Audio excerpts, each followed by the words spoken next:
From the Bleacher Report, every offseason's team report card for the Browns. Free agency / trade grade, they give them a B. Draft grade, a B minus. Overall, or extra credit project, working on a budget, overall grade B.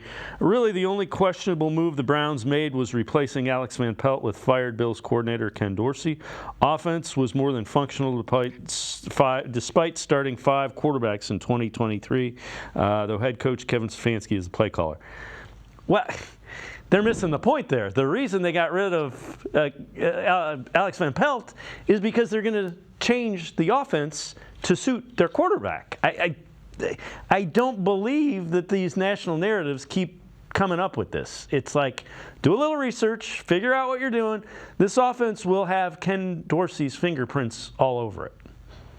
Yeah, it just screams of a surface level view of the team, right? Like, you took a quick surface level look of it and kind of diagnosed that.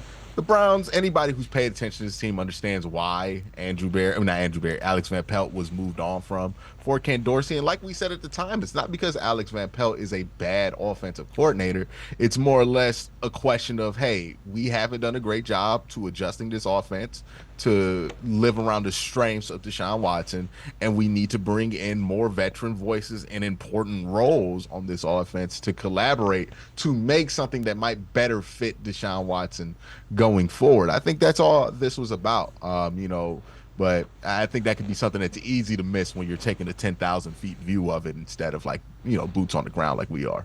Yeah, the other thing is other people have done a really good job of drawing the parallels.